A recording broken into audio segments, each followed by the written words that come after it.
Os visitantes, nós fazemos pregações expositivas e temos agora estudado 1 Pedro e estamos nessa série que é intitulada Nossa Suficiência, Nossa Identidade em Cristo, vendo como que a igreja recebe essa identidade em Cristo Jesus e o que ela deve fazer diante dessa identidade que ela recebeu em Cristo.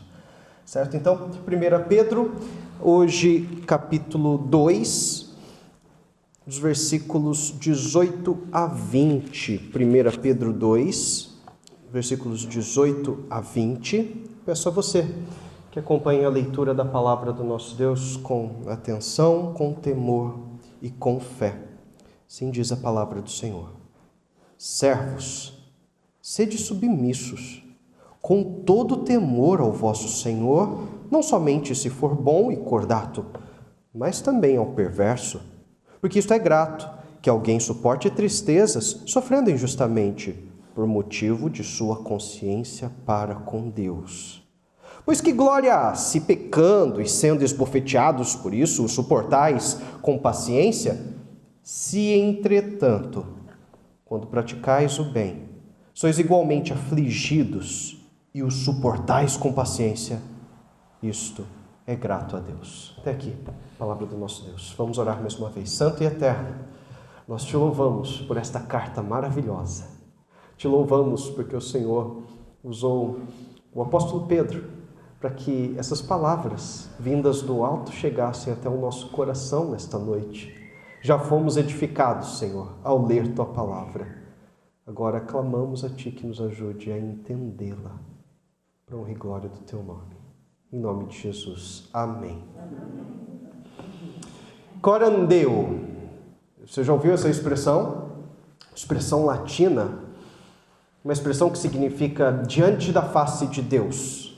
Crianças, prestem atenção nisso. A todo momento nós estamos diante da face do nosso Deus. A todo momento nós estamos diante do Senhor. Não há como nos escondermos do nosso Deus. O salmista fala: se subo aos céus, lá estás. E se eu faço minha cama no mais profundo abismo, lá estás também. Irmãos, sabe quando nós brincamos com as crianças menores de esconder? A gente coloca um paninho, como o vovô e a vovó faz lá com a Ágata, coloca um paninho no rosto, escondeu e tira. Quando a gente tenta se esconder de Deus, é como crianças que acham que só com um pano na cabeça estão escondidas de seus pais. Não há como nos escondermos da face do nosso Deus. A todo momento estamos diante do Senhor. Isso que os puritanos indicavam com essa expressão corandeu. A todo momento você está diante do Senhor.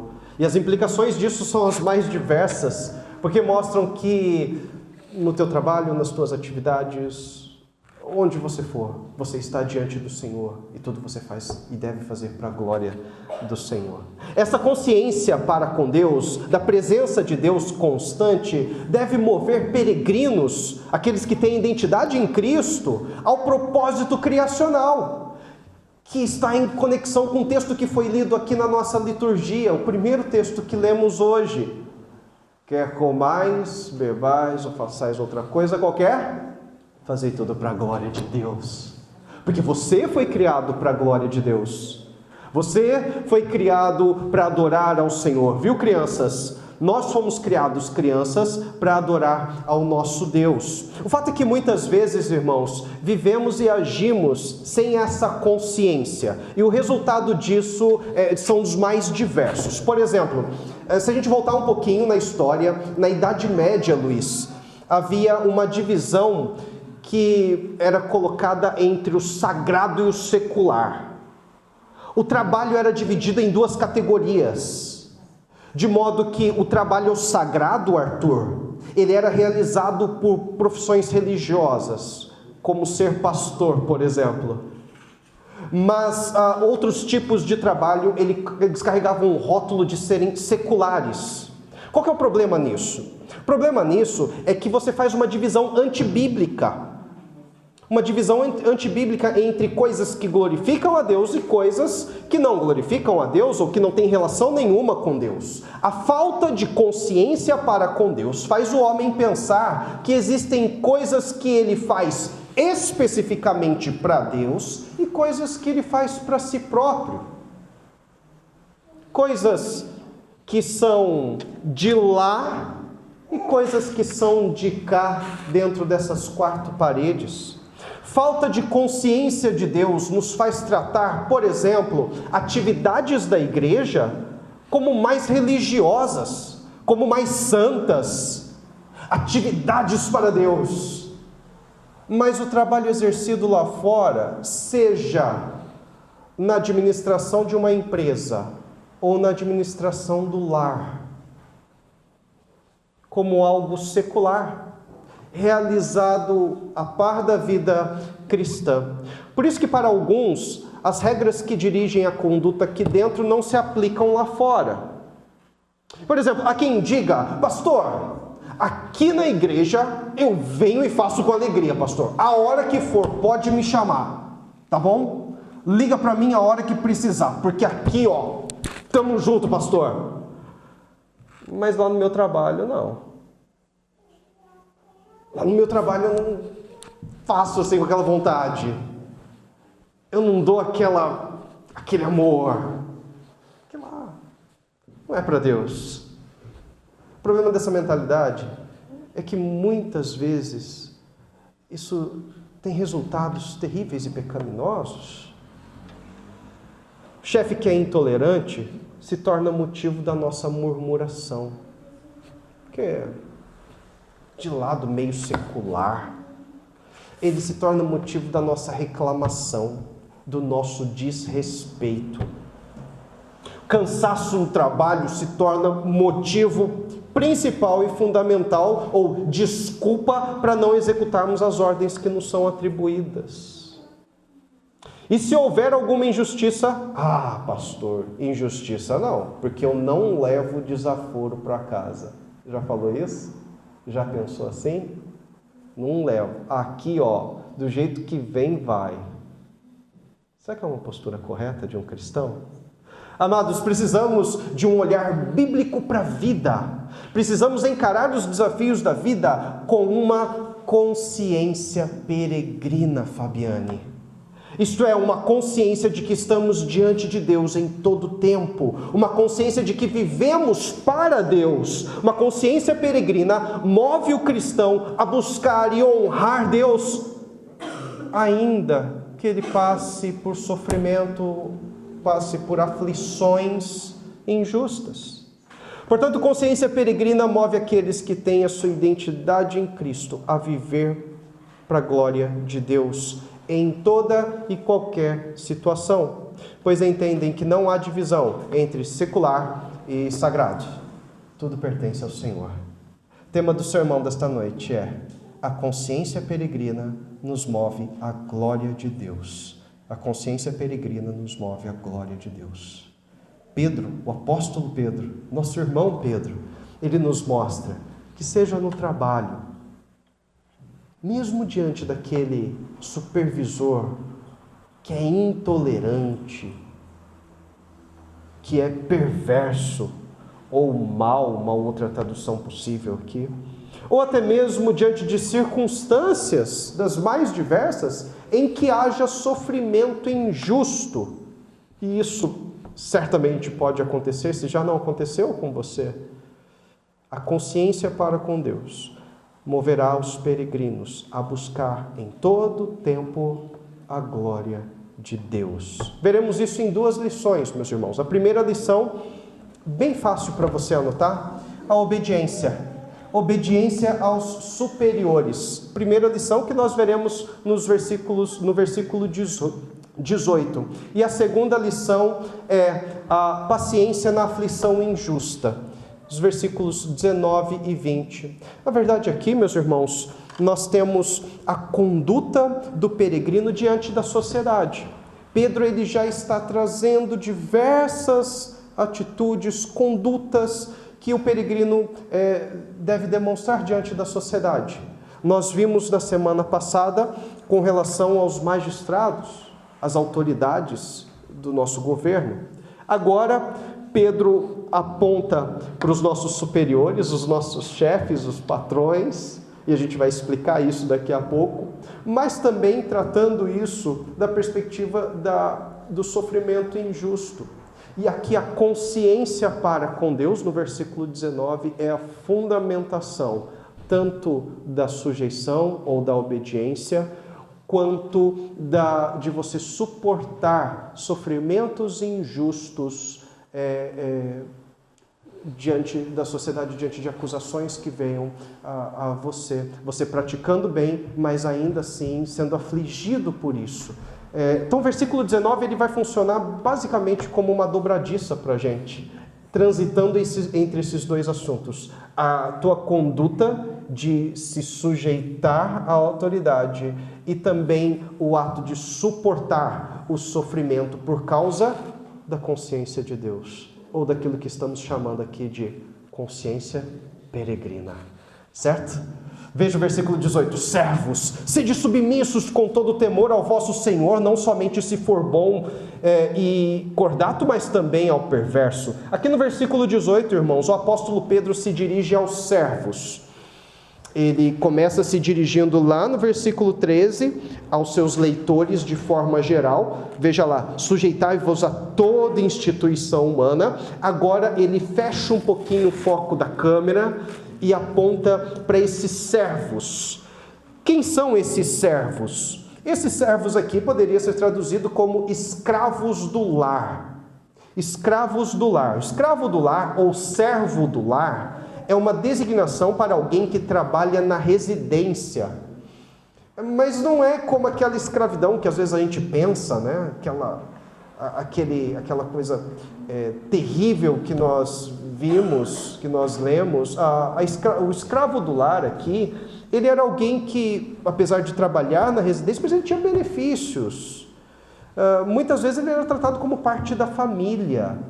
Ele servia naquela família. O escravo do lar traduzido numa palavra diferente aqui, da palavra servos no versículo 16. Volte aí seus olhos no versículo 16, no final do versículo 16, Pedro diz assim: vivendo como servos de Deus. A palavrinha servos de Deus aqui poderia também ser traduzida como escravos de Deus. Só que no versículo 16, crianças, a palavra que está dizendo servos de Deus ou escravos de Deus, ela traz a ideia de pertencimento. Já no versículo 18 não é a mesma palavra. A palavra no versículo 18 é alguém que habita na mesma casa e serve naquela casa debaixo de uma autoridade. Quer ver um exemplo interessante? Jesus Cristo usa justamente essa palavra escravos do lar, só que na forma verbal, quando ele fala assim: você não pode servir a dois senhores. Você não pode servir a Deus e as riquezas, ou mamon, né? Ou seja, você não pode habitar na casa de dois senhores para servi-los. É essa a ideia. Tá? Então aqui Pedro ele está falando especificamente para esses que eram escravos do lar, trabalhavam especificamente na residência, tinham benefícios por isso, mas eles estavam ali para trabalhar, eles estavam debaixo de uma autoridade. Isso nos leva a entender que parte do público de Pedro provavelmente eram de escravos do lar. Lembrando que Pedro escreve para um público que está espalhado por 5 cidades romanas. Homens e mulheres que servem a Deus, mas que estão vivendo os desafios da fé diante de uma sociedade que é hostil ao Evangelho. Nós estamos falando aqui de uma época próxima a Nero, uma época em que as perseguições começam a se intensificar. Assim, o apóstolo mostra, então, aqui, que a conduta desses deve ser de sujeição à autoridade. Pedro exorta-os a servir ou sujeitar-se ao Senhor da casa com temor, isto é, com respeito, com honra, mesmo que o teu patrão, o seu senhor, ou aquele que exerce autoridade não seja alguém bom, seja alguém perverso. Literalmente, como está colocado aqui, seja um déspota. Sujeição não está condicionada ao patrão ser uma boa pessoa. Simples fato de ser uma autoridade exige do escravo do lar respeito, reverência e honra. No versículo 18, então, aqui temos também uma conexão com o versículo 17, que nos ensina, como vimos semana passada, tratai a todos com honra. Como você deve tratar a todos com honra, escravo do lar? Pedro está ensinando. Sujeitando-se aos seus superiores, ao seu Senhor. E o fundamento para você se sujeitar ao seu Senhor, a base, aquilo que sustenta, é a tua consciência para com Deus, a consciência peregrina. Fundamento para a sujeição do escravo no lar, mesmo que ele seja um déspota. Ou seja, déspota é alguém que age com autoridade, de forma opressora. O fundamento é a consciência para com Deus. Então, o versículo 19 ele vai funcionar como essa dobradiça. Sujeitar-se a alguém que é tolerante, sujeitar-se a alguém que é bom, sujeitar-se a um chefe que é cristão, que teme ao Senhor, que possui os mesmos valores do cristianismo, é relativamente fácil, é mais tranquilo, é até gostoso. Mas e sujeitar-se a um homem perverso? A um homem que rejeita a fé cristã? A um homem que rejeita ao próprio Cristo? Essa é a realidade enfrentada pelos leitores de Pedro. Por isso que no versículo 19 Pedro diz: porque isto é grato, veja aí versículo 19, porque isto é grato que alguém suporte tristeza sofrendo injustamente por motivo de sua consciência para com Deus. Sujeitar-se a alguém que é bom, que é cristão, é relativamente fácil, é mais tranquilo. Mas é alguém que te persegue, alguém que se opõe a um déspota, pode ser que você venha sofrer de forma injusta. Pedro está dizendo, isso é grato ou isso é louvável a Deus. Uma outra tradução possível que algumas versões trazem. E eu sei que aqui está escrito apenas que isto é grato, mas veja no final do versículo 20, Pedro explica, isto é grato a quem? Isto é grato a Deus. E aqui nós temos, então, a primeira lição que é a obediência aos superiores. A consciência peregrina nos move à glória de Deus por meio da obediência aos superiores. Em nossa sociedade, não temos escravos do lar, mas temos autoridades em nosso trabalho, na escola e até mesmo dentro de casa que devem ser respeitadas e honradas. Amados, temos superiores, patrões, chefes, os quais devemos nos subordinar. Subordinação ao superior não está condicionada a ele ser um cristão, uma pessoa boa, tolerante, mas ainda que seja intolerante, ainda que haja perseguição e sofrimento, pelo simples fato dele ser uma autoridade, devemos obediência. Sujeição ou obediência estão diretamente sustentadas pela consciência peregrina. É a consciência de Deus ou para com Deus, que envolve relacionamento para com Deus, envolve você entender que Deus está te vendo, que tudo que você faz é para a glória dele. Crianças, prestem atenção nisso. Eu sei que vocês não trabalham ainda, crianças, mas aqui tem uma coisa importante para a gente entender.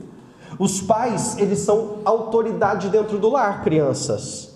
Os pais são autoridade dentro do lar. Crianças, é dever de nós, filhos, honrarmos aos nossos pais, como mostra o 5º mandamento lido aqui na nossa liturgia. Demonstramos tal honra, crianças, de várias formas, e uma delas é a obediência. Crianças, honra aos pais é para a glória de Deus, entendam isso. Honrar os pais é para a glória de Deus. Não simplesmente pensando nos benefícios que poderemos ter por causa disso. E às vezes a gente age assim, não é verdade?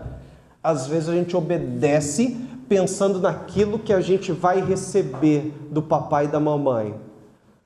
Papais, titios e vovôs, prestem atenção nisso. Tomem cuidado com isso. Às vezes nós ensinamos as crianças obediência pelo benefício, por aquilo que eles vão receber em troca. Faz isso para o papai que o papai vai te dar isso. Em certas ocasiões é necessário ensinar o mérito, sim. Certo, presbítero Ezequiel? Em certos casos a gente deve ensinar mérito para os nossos filhos. Mas, principalmente, devemos mostrar a eles que obediência é dever, é obrigação. Obediência é dever de quem está debaixo da autoridade. E é muito importante que você preste atenção nisso. Crianças não nascem sabendo. Elas precisam aprender. A gente precisa ensinar elas, e ensinar dá trabalho.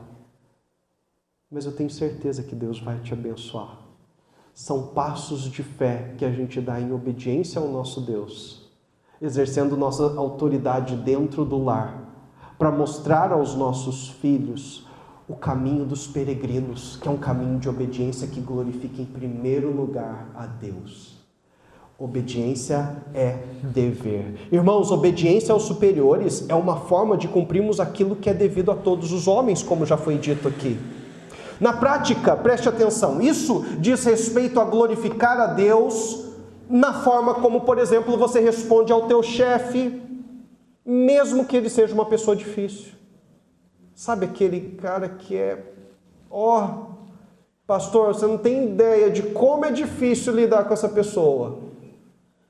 Ele não ama a fé cristã, ele é grosso com todo mundo, intolerante. Não tem jeito, pastor. Tem. E essa obediência é um passo de fé, movido pela tua consciência para com Deus. Consciência peregrina molda a forma como você executa as tarefas que lhe são responsabilizadas. A forma como você se compromete com os acordos no trabalho. A consciência peregrina molda a forma como você age diante dos horários que foram acordados no teu trabalho. Sabe aquela pessoa que chega atrasada toda hora? Não está glorificando a Deus. Responsabilidade peregrina, a consciência peregrina, ela nos molda na forma como nós executamos todas as atividades, porque entendemos que elas são para glorificar a Deus, porque em todas as coisas glorificamos a Deus, mesmo que estejamos servindo a um superior que seja intolerante. Obediência aos superiores na vida do peregrino, ela ganha então um significado muito mais profundo nesse. Pois não é troca de benefícios, não é almejando novos cargos, é simplesmente porque glorifica a Deus. Simplesmente porque isso redunda na glória do nosso Deus. Porque quem nos chama à obediência é o próprio Deus. Obediência às autoridades é o Senhor quem nos manda obedecer. Isso significa, meus irmãos, que a falta de obediência revela uma consciência problemática, não com hierarquia no trabalho, mas para com Deus. Vou repetir. Falta de obediência revela uma consciência problemática, não para com as hierarquias, mas diretamente para com Deus. O que eu quero te mostrar é que falta de obediência e sujeição não é doença, como é tratado aí fora. Tem outro nome que a Bíblia dá, você sabe? Pecado, não é doença. Doença a gente cura com remédio. Agora, falta de obediência e honra às autoridades é pecado, crianças. Pecado contra Deus. Nosso Deus nos ordena isso. E é importante entendermos outra coisa aqui. Assim como a sujeição aos magistrados, como vimos na semana passada, ela tem limites. Sujeição aos superiores também se enquadra nos mesmos limites. Pedro escreve para escravos do lar, servos que trabalham para outras pessoas, mas que foram o quê? Libertados em Cristo, como mostra lá no versículo 16, que vimos na semana passada. Como livres que sois, não usando todavia a liberdade por pretexto da malícia, mas vivendo como servos de Deus. Então, antes de você se sujeitar ao seu Senhor, você deve estar sujeito a Deus. Sujeição à autoridade é consequência da sua sujeição a Deus. Por isso que é consciência peregrina, tua consciência para com Deus.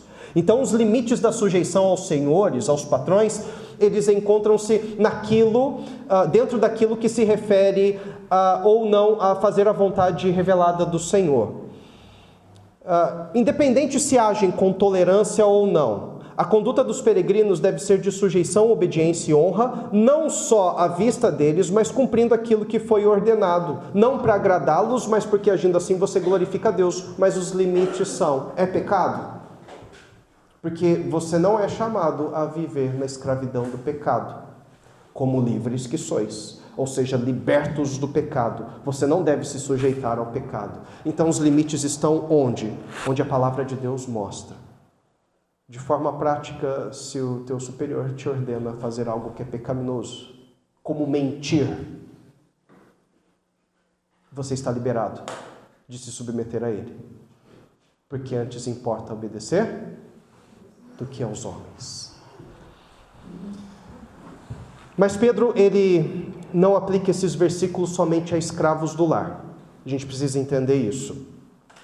Veja o versículo 19 mais uma vez. Porque isto é grato, que alguém suporte tristezas, sofrimento injustamente. Lembra que eu falei que o 19 é como uma dobradiça?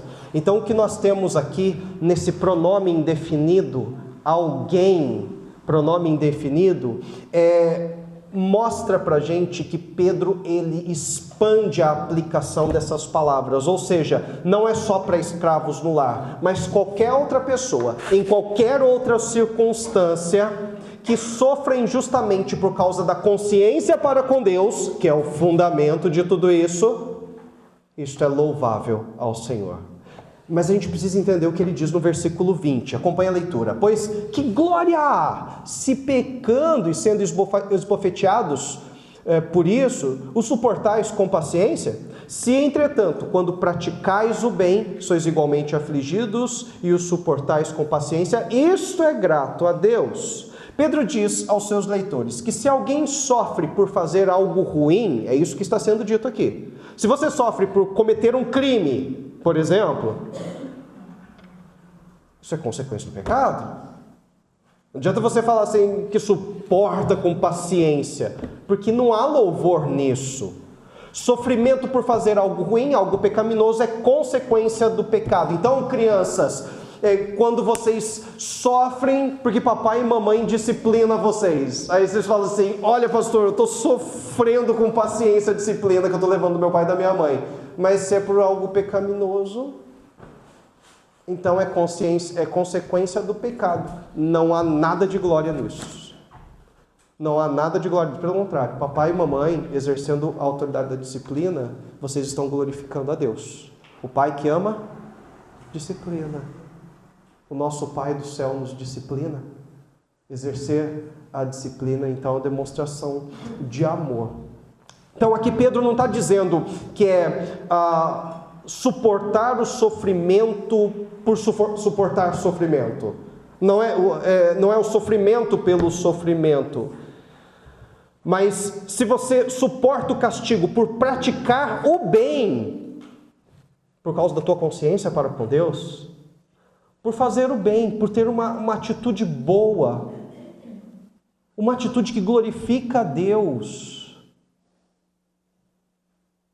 se você suporta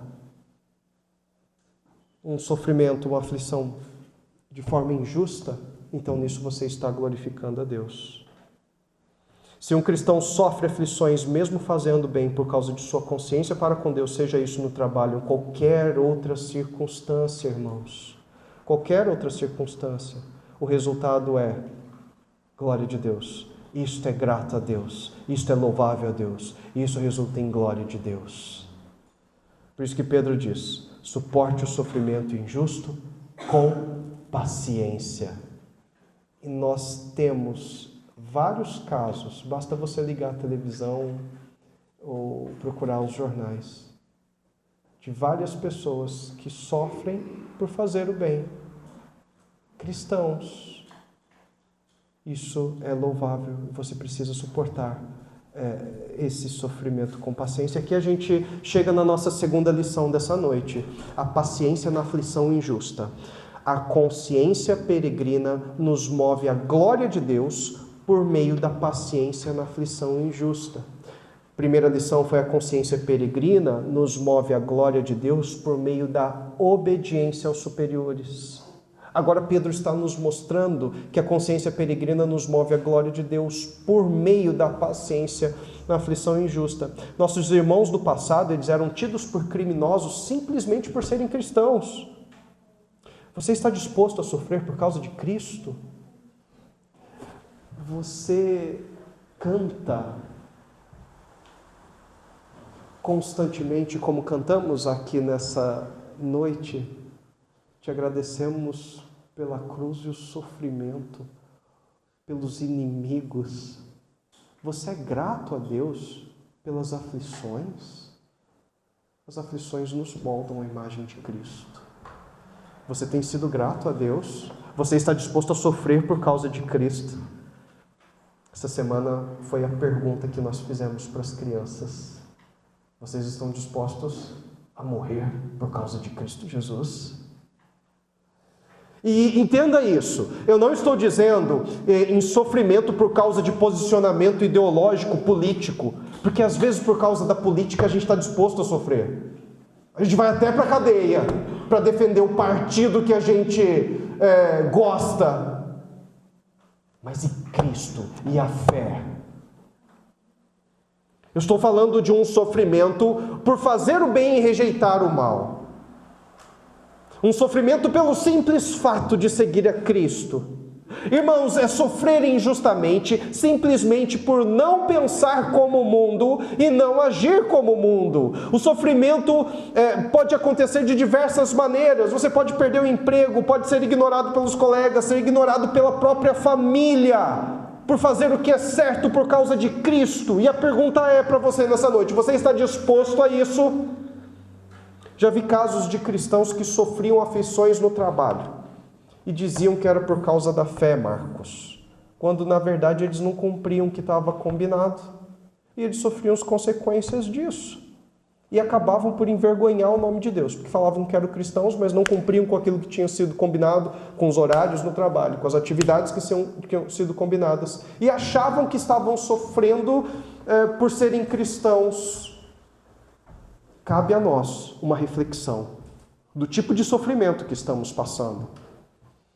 A consciência peregrina nos move a suportar pacientemente as injustiças de um mundo de pecado para a glória de Deus, porque agir assim é agir como Cristo.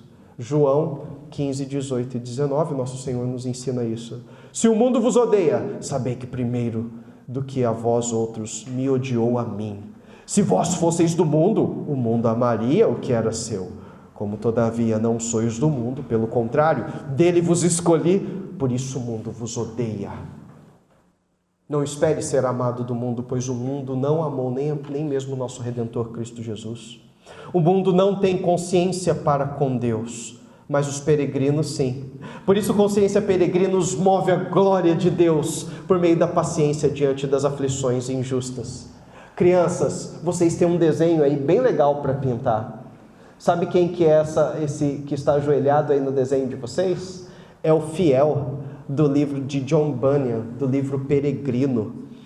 Fiel é companheiro de cristão na jornada. E quando eles passam pela feira das vaidades na cidade Vaidade, eles são presos. Eles não representam uma ameaça para a feira.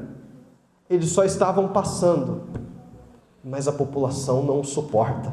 Os comerciantes não o suportam. E Fiel, então, ele discursa sobre a verdade. Ele simplesmente fala a verdade, com coragem, sem agredir verbalmente, sem qualquer maldade. apenas expõe aquela que é a verdade.